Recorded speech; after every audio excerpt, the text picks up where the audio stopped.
Like continued functions. Continued functions. Okay. Okay. That I missed actually. So can you do one thing? You have a phone? No, you don't have a phone. So once you go home today, you can send me a list of topics that you would want me to cover tomorrow. Okay, I'll just prepare for it so that I cover all the aspects. I did not prepare for functions today. I instead thought I'll prepare or continue with what we learned with the theorems for geometry. Okay, for triangles we dealt with triangles and properties.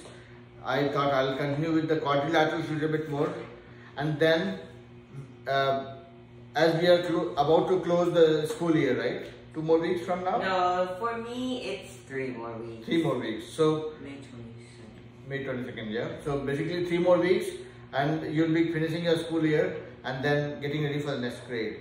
That is where I wanted to make sure that we look at the syllabus for the next grade and see who knows what, who has covered what, and then how do we get going with the topics that we want to learn.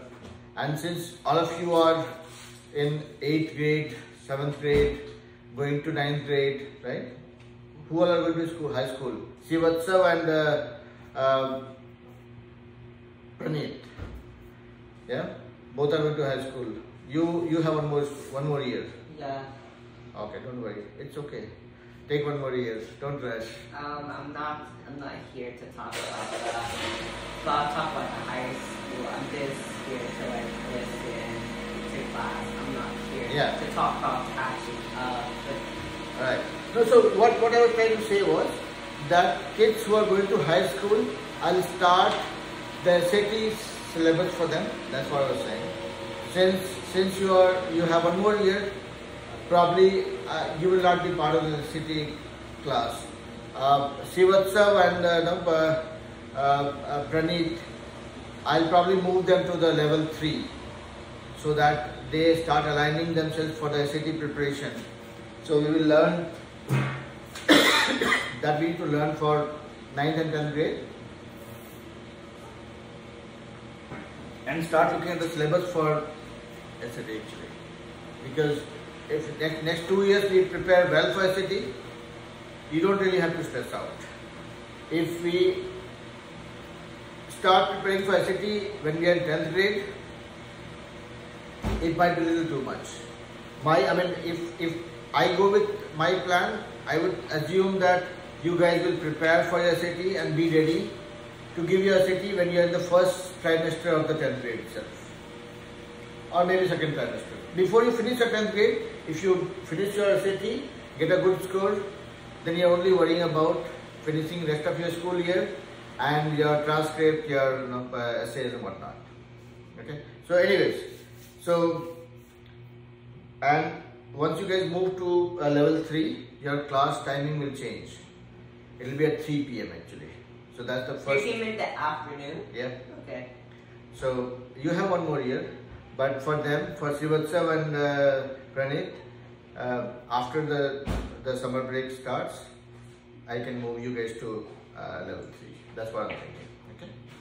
All right. So in today's, Sivatsav, you can hear me okay, right? Yeah. Okay. So you heard the plan, right? So after a few weeks, once you guys are done with your school year, I will move you and Praneet to level 3, and that class starts at 3 p.m. in the afternoon. Okay? Yeah. All right. And that will be for level 3, 9th, 10th and SAT preparation all together. So that's the purpose of that class. Okay. So let's start. So what do we want to do today? We want to learn some of the theorems for quadrilaterals, like what we learned for triangles, right? Where we learn about the theorems ASA, SAS, SSS and RHS. You guys remember what it is? So these are the theorems that is for proving the congruence of triangles. Okay? ASA stands for angle, side, angle. So two angles at the side between them. If there are two triangles which has two angles on the side between them matching, those two triangles are congruent. And when they are congruent, that means if you can prove that they are congruent, then everything else, the other sides will also match, the other angles will also match. Yeah, it's like exact replica of each other. SAS, when you say there are two sides and the angle between them, in a triangle, there are two triangles where the two sides and the angle between them are matching, they are both congruent. Likewise, SSS, three sides matching, they are congruent. A right angle triangle, hypotenuse and one of the sides matching, the right angle triangles are congruent. Yeah. Now let's look at a quadrilateral.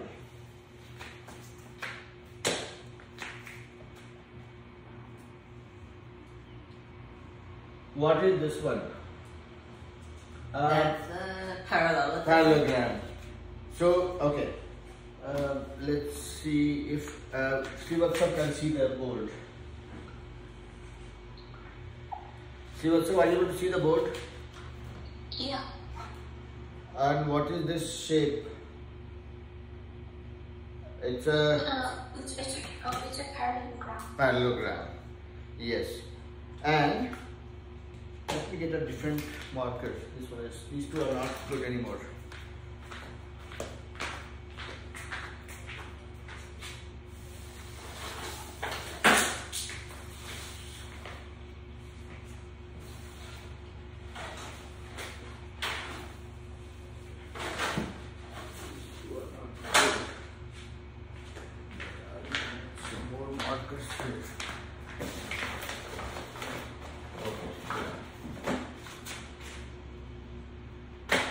Okay.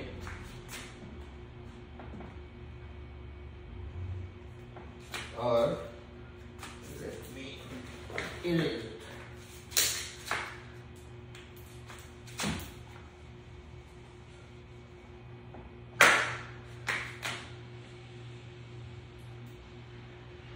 This is a parallelogram. Yeah. And if I say parallelogram, simple thing to remember is the opposite sides are parallel to each other. Okay. Now let's do some fun with this.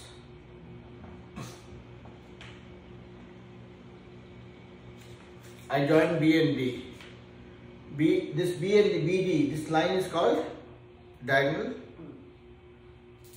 Now I want to say that if I join the two opposite corners of a parallelogram, it splits the parallelogram into two congruent triangles.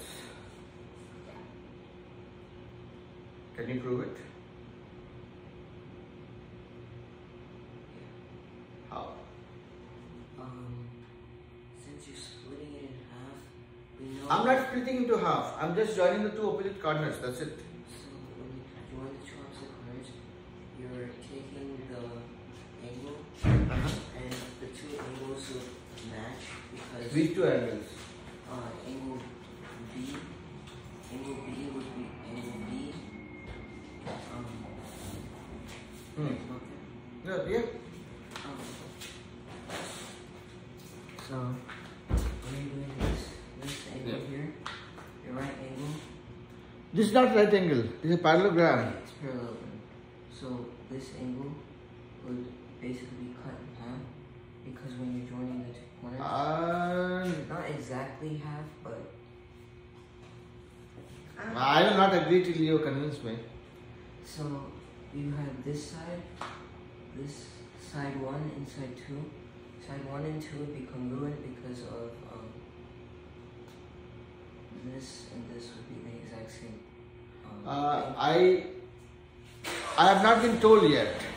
I was told that I have a parallelogram ABCD. Whenever somebody says a parallelogram, I can simply assume that the opposite sides are parallel to each other. Opposite sides are parallel. Whether they are equal or not, I don't know. I would not want to assume that. So one thing is clear, that this side and this side are parallel to each other. Okay. and this side also parallel to each other because they are opposite. Okay. Now, what we are trying to prove here is that whenever I join the two corners of a parallelogram, I split this into two congruent triangles, meaning this triangle and this triangle are congruent. That is what I'm trying to prove. I mean, I might say that, okay, Pranay, this is true. You might want to believe me, but I have not proven it yet. So let's try proving it. Okay? Srivatsal, you know what I'm trying to do? Yeah. I'm saying that. Understand it though. I'm sorry? I can understand. Okay. So basically, in a nutshell, what we are trying to do is, if there is a parallelogram and I join the two opposite corners of the parallelogram, it splits that into two congruent triangles. Now whether you join this corner and this corner to make two congruent triangles, or you join this corner and this corner to make two congruent triangles. Okay? It's up to us. We can just pick one of them. Now, let's try proving it. You guys don't have to believe me. So this is a parallelogram. Now, only thing we have to remember is there are four ways to prove a congruent, that two triangles are congruent. Okay? One is ASA, which we have learned in the past. Other one is SAS, SSS and RHS. These are the four ways I can prove two triangles are congruent. Whereas the fourth option is only for right angle triangle. This one doesn't look like a right angle triangle, right? I mean the triangle ABD and BCD. These two triangles we are trying to prove congruent. Yeah, they don't seem to be like right angle triangle. So this option we cannot probably use. Now let's look at what is that we know. This line and this line are parallel. Yeah. That means this angle and this angle will be the same. When we have two parallel lines and the third line intersects, the opposite internal angles are same. That is what we have learned with the property of a parallel line. Okay? So this angle and this angle are same. Similarly, this line and this line is also parallel. And this line is a line intersecting both the lines. So this is opposite internal angle, this angle and this angle. Both are same. So between this triangle and this triangle, what you are seeing? That this angle is equal to this angle. This angle is equal to this angle. Yeah. And this poor guy is common among both the triangles. Angle, side, angle. This proves that this triangle and this triangle are congruent. So what we can summarize from this is that if you have a parallelogram, meaning a quadrilateral with the opposite sides being parallel to each other, when you join the two opposite corners of parallelogram, it splits that into two congruent triangles, and this is how we can prove it. Okay? See what's up? Are you clear about what I was explaining? Yeah. Any doubt? No. Okay. Now, let's prove another thing.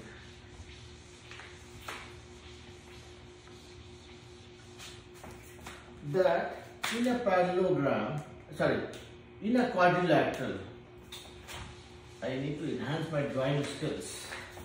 In a quadrilateral, I'm not saying this is a parallelogram, I'm saying this is a quadrilateral. If the opposite sides are equal, it's a parallelogram.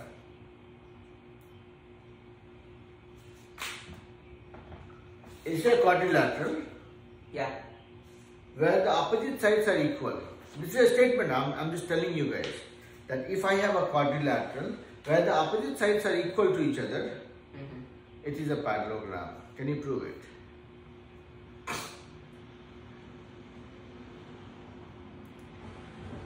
Now, first thing that you have to think is, what is that I need to do to prove something is a parallelogram? See, all the two opposite sides of Parallel to each other. We are told that they are equal, but we have to prove that they are parallel. How can you prove something parallel?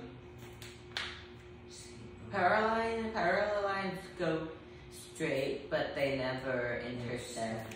Mathematically, how will you prove that? So, if you are dealing with any parallel line,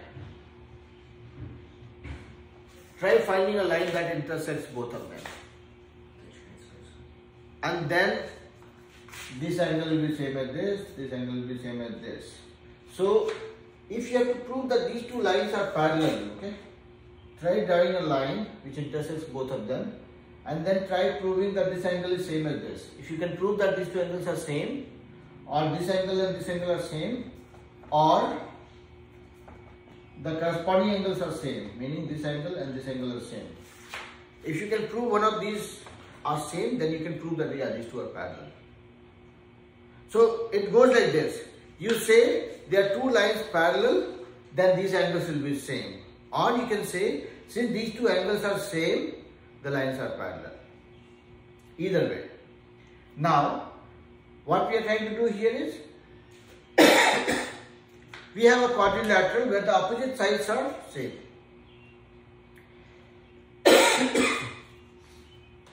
We are trying to prove that these are parallelograms. And the only way we can prove parallelogram is by proving the opposite sides being parallel to each other.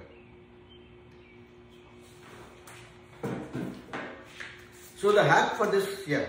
When you're saying the two sides are same, are they same in position? Same in length. Same in length, but not in position.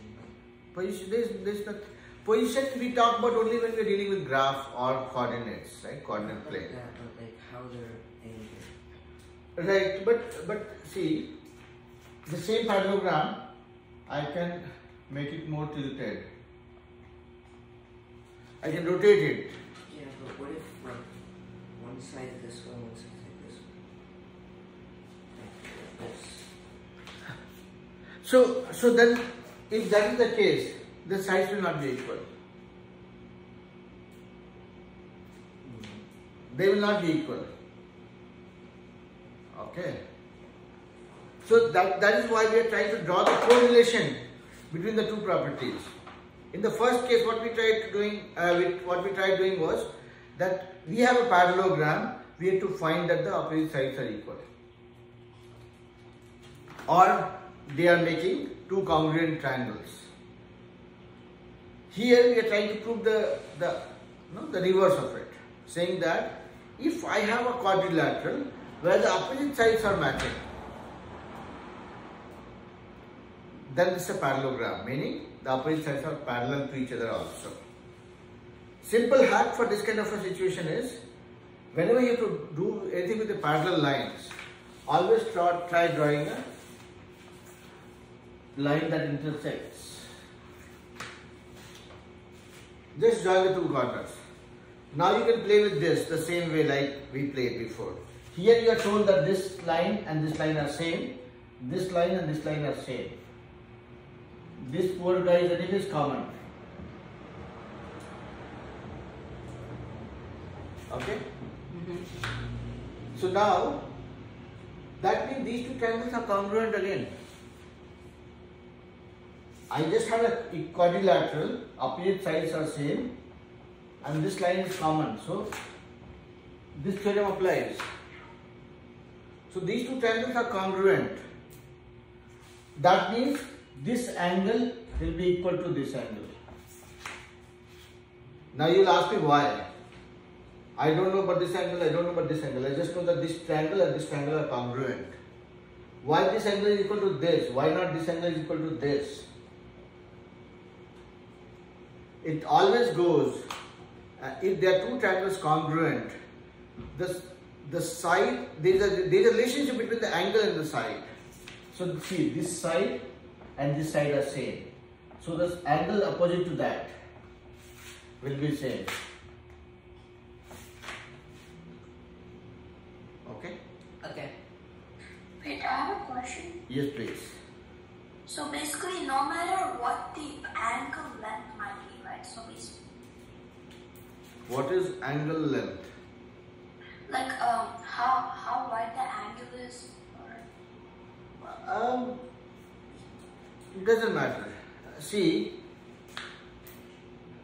I would want to get to the root of this statement. When you say how wide the angle is, see, here I just know that I have a quadrilateral. It could be of this shape or it could be of this shape. I am just told that the opposite sides are of same length. Meaning this side and this side are same length. This and this are of same length. That's the only thing I'm told. I'm trying to prove that this opposite sides are parallel.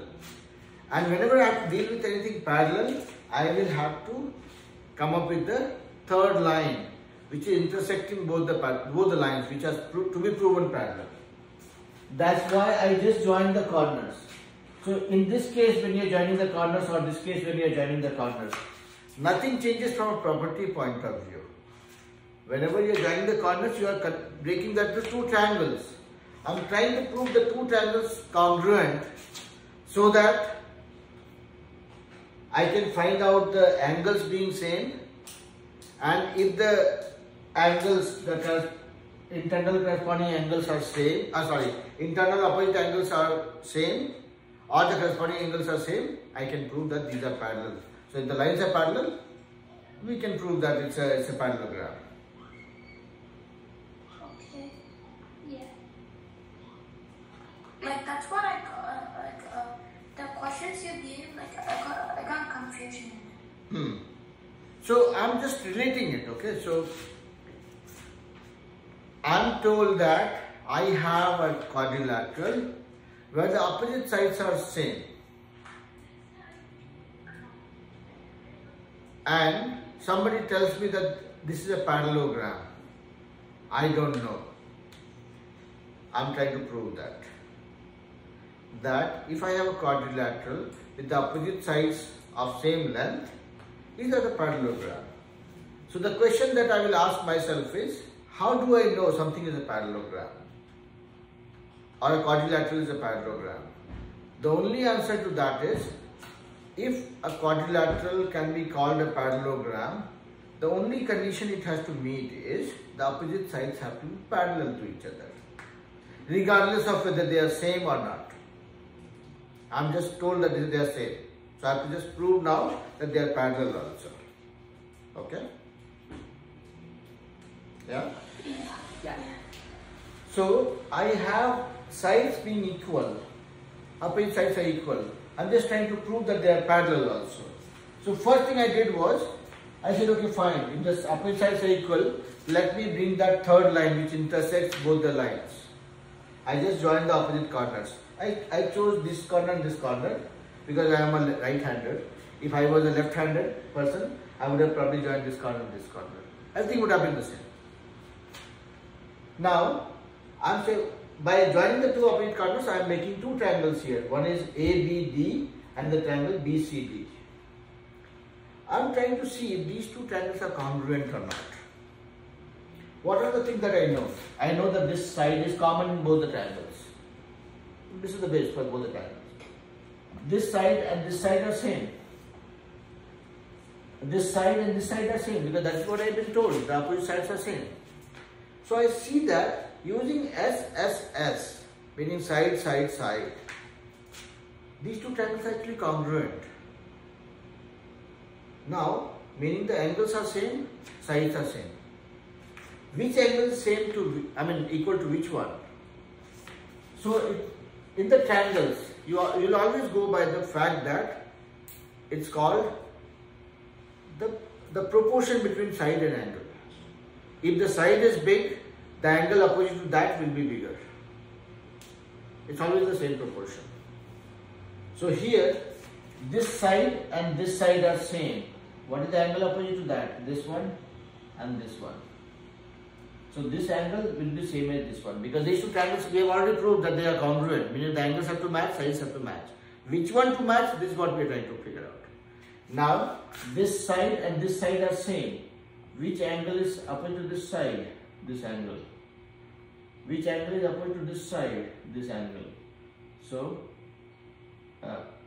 this angle and this angle are same. Now you look at this one. These are opposite internal angles. If I look at this line and this line as two parallel lines, these are opposite internal angles. And they are same. That means this line and this line are parallel. Similarly, if you look at this line and this as the intersecting line, this angle and this angle are nothing but opposite internal angles. And they are same. That means this line and this line are parallel. This line and this line are also parallel.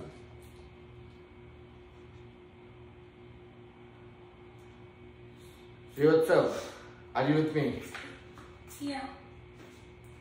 So, in a nutshell, if we look at any quadrilateral, a quadrilateral is like a, what you call, for the sake of simplicity, there is no mathematical theory around that though, I will say that quadrilaterals are made by joining triangles actually.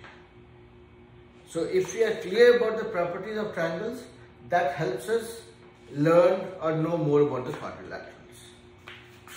So now let's look at another situation.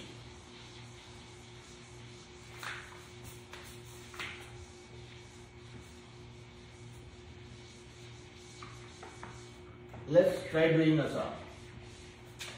I have a parallelogram .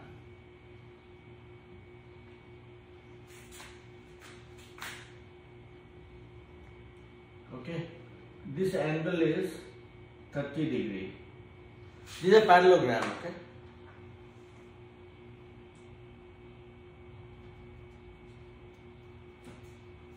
And this angle is, let's say, 75 degree.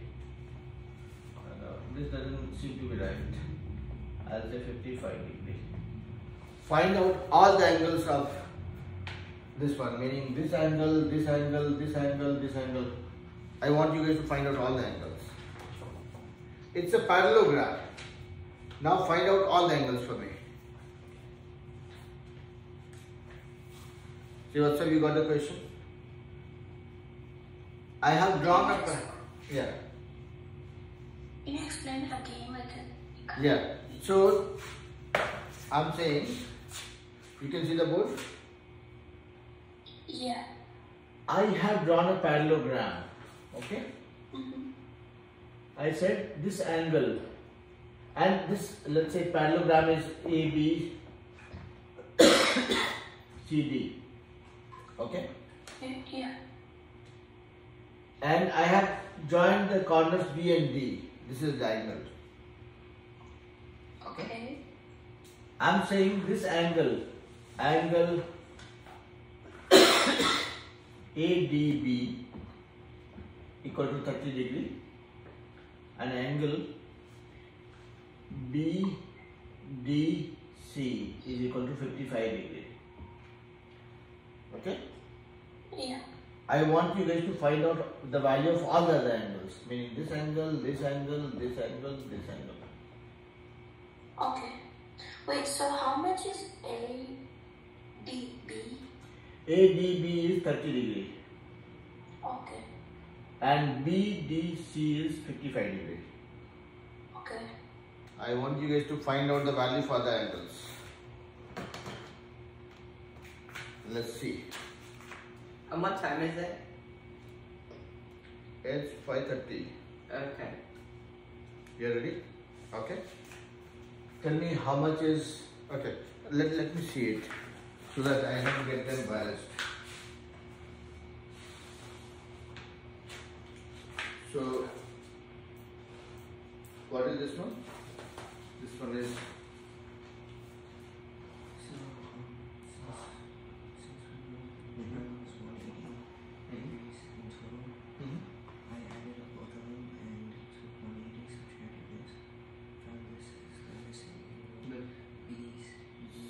D. Okay.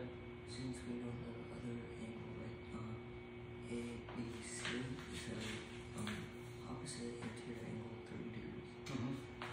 since both triangles. Can you put the name of the angles here? So there are 4 angles. I want this angle. You put the name of the angle, BAD or whatever it is. Right? Okay. BCD, and give me the value for ABD and DBC. There are 4 angles. Put the name of those and give me the value.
Okay.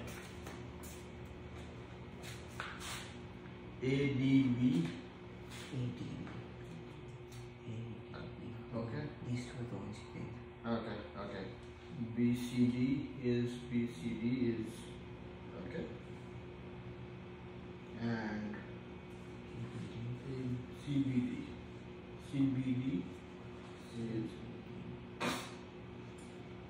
is how much? 30. Okay. And DBA. ABD, yeah, 55. Okay. B. Yeah. You found it, Mitran? Almost done.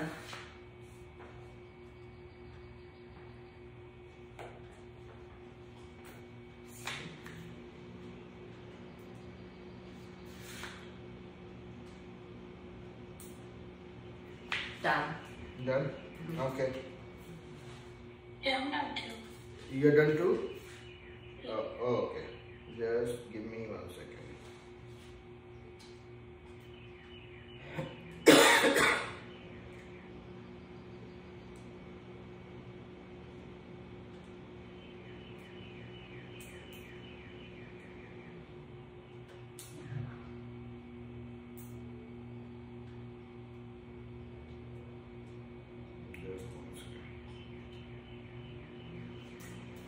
Alright, so let's verify if the answers are matching for you guys.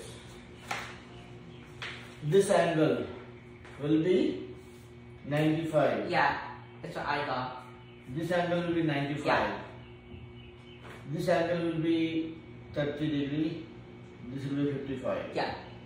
Yeah? Same thing? Yeah. Same.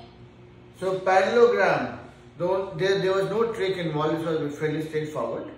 Only thing that we have to remember is, if something is parallel, I mean it's a parallelogram, the opposite sides are parallel, and then you know, okay, this is the value, this will be the opposite internal angle, these two will match, this will match because again, opposite internal angle, and then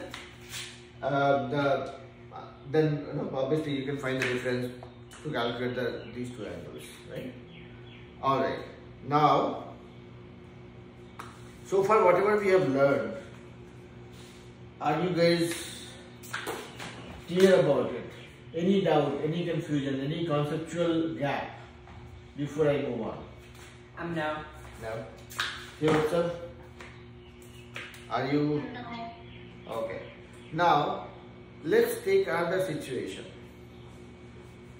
that says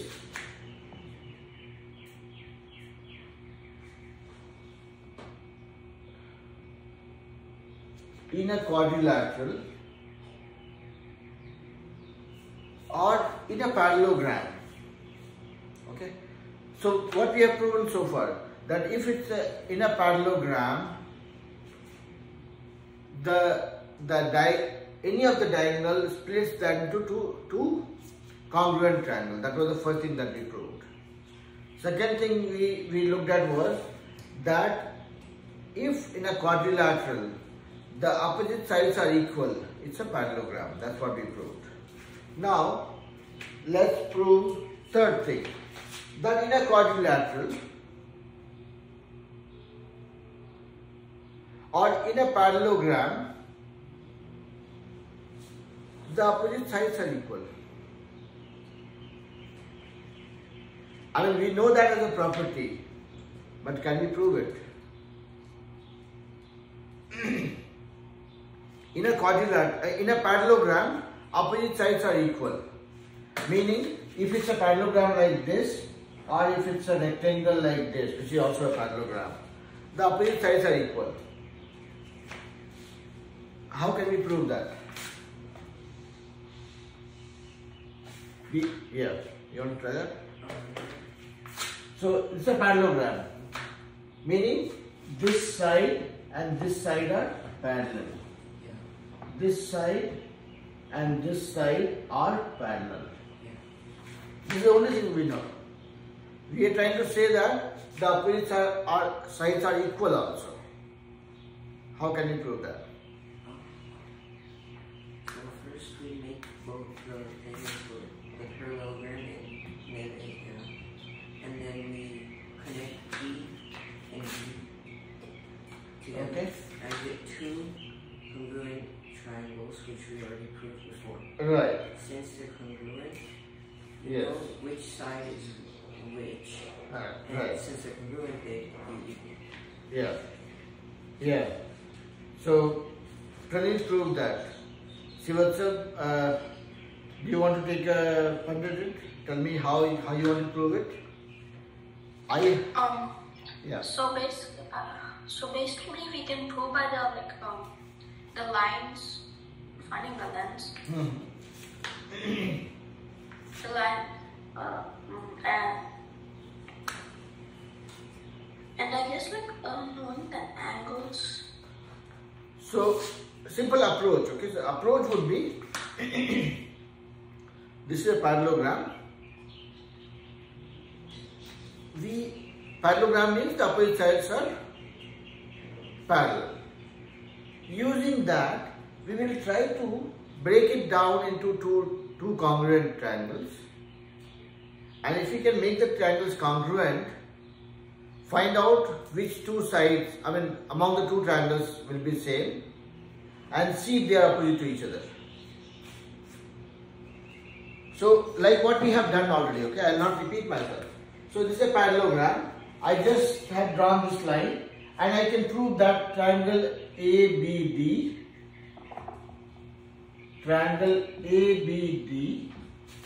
and triangle BCD are congruent. This one we have already proved, right? In a parallelogram, if I join the two corners, any other diagonal will make two congruent triangles. This one we have already seen. We are only trying to prove that the opposite sides are same. Now look at this triangle and this triangle. What is this side? This side is opposite to this angle. Yeah? And this side is opposite to this angle. And since we know this is a parallelogram, so these two lines are already parallel. So opposite internal angles are same. So this line is equal to this line or this side. Similarly, we can prove that this side and this side also same, because these two triangles are congruent. This side is opposite to this angle and this side is opposite to this angle. And see, these two angles are opposite internal angles for the parallel lines. So this side and this side are same, this side and this side are same. So in a parallelogram, the opposite sides are equal. So these are the properties that we can memorize and we already know. But then in math, we always have the opportunity to prove what we know. So if I teach a third grader, or fifth grader, saying, okay, this is a parallelogram where the opposite sides are parallel and equal to each other. When I'm teaching a senior kids like you, I'll say, okay, this is the property and this is how we can prove it.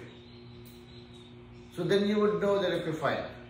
There is a reason why people say a parallelogram has opposite sides equal, opposite sides parallel, or the opposite corners making two congruent triangles, or what else did we prove? Yeah, these are three things. Yeah. So basically, what we can always do is any shape, right? Be it a triangle, be it a quadrilateral, or any pentagon. Always remember one thing: whenever it comes to finding congruence or dealing with angles, triangles, whatnot, you always try breaking that into smaller shapes like triangles or rectangles or this thing, and then you can deal with that. Then you can relate things, you can prove different things, you can do all the possible calculations and whatnot. Now, let's see how much time do we have. We still have 15 minutes. So let's learn one thing. Area of composite shapes.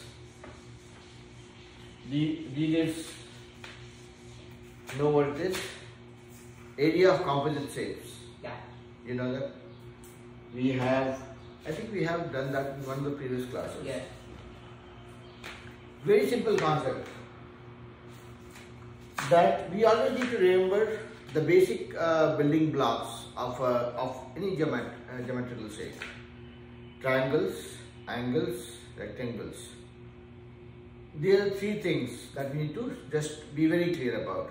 That if you have to find out area, how do I find area of rectangle or a square? If I have to find out the area of a triangle, how do I find that? If I know there is a circle, how do I find the area of a circle? How do I find out the perimeter of a circle? So triangle, rectangle, square, and circle. These are the 4-5 basic building blocks of geometry that we need to remember the formula and areas. Now somebody says, find out the area of this. There doesn't exist any formula for this kind of a shape. Okay.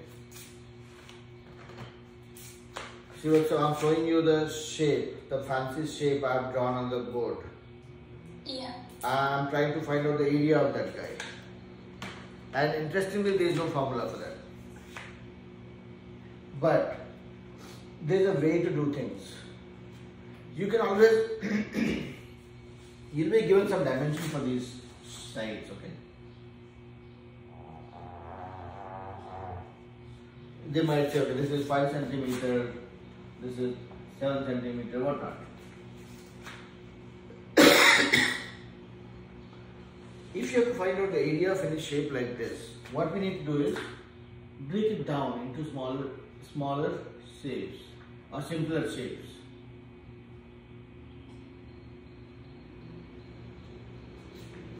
Now we are talking about these 5 triangles. Find out the area of this triangle, this triangle, this triangle, this triangle, this triangle. We don't really have to worry about this. Similarly, if somebody says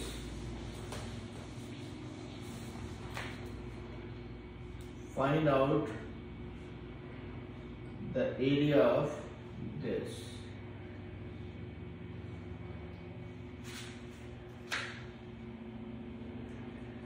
This is a semicircle and this is a triangle. Find out the area of this, find out the area of this, add them together. That's your area of the composite shapes. So,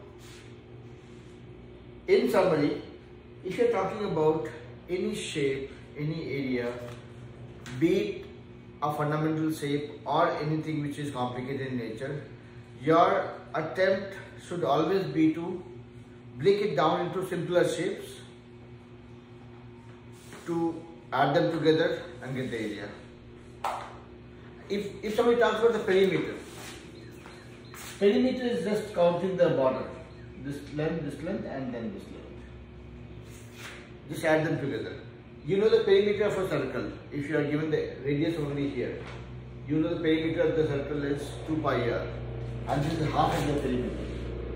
So this will be probably pi r plus this length plus this length. That is what the perimeter is. So summary is, people will give you sums, you will come across problems, and there will be an intent to complicate that. You have to dodge that intent by simplifying it. So read the question again and again, break it down, visualize it, draw it on the piece of paper, and then you'll be able to solve it with much lesser effort in a much easier way. So that's the only message I have for you guys when it comes to solving sums. Anything, I mean, you all have studied different concepts. You know, we have come to a point where we know certain things. 70% of the times, regardless of what we learn from now for future, but be sure that 70% of the times you'll be able to solve the problem, because you have finished, let's say, 8th grade, 7th or 8th grade, right? Which is like almost like 60 to 70% of the thing that you learn till 12th grade. Now you are just going to get deeper into each and every concept that you have learned. So most of the things you would know. So how you'll be able to solve, whether you'll be able to solve or not, will be a function of how you are simplifying that problem before you try solving it. Okay? So that should be our approach, and that brings us to the end of the class.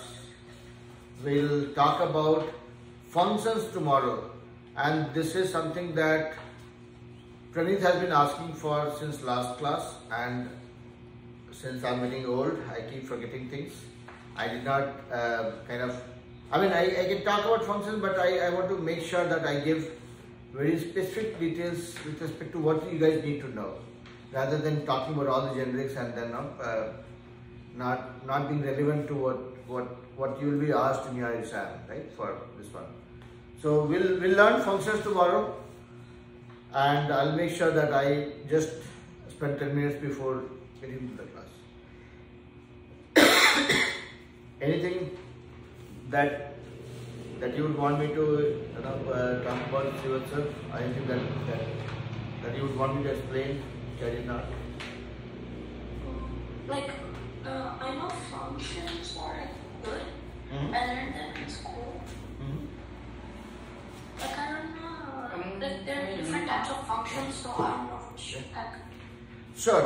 No, so let's go through the concepts for functions, okay? We have to stay here. Huh? What? I have to stay here, or? No, you can leave. You're fine. Oh. So we'll learn functions in the class tomorrow, okay? We'll learn the different concepts of function. What is the equation? What is equality? What is function? What is the difference? Types of linear function versus quadratic functions and whatnot. Okay? Yeah. All right. So enjoy the rest of your evening. We'll talk again same time tomorrow. Sure. Bye. Bye bye. Take care.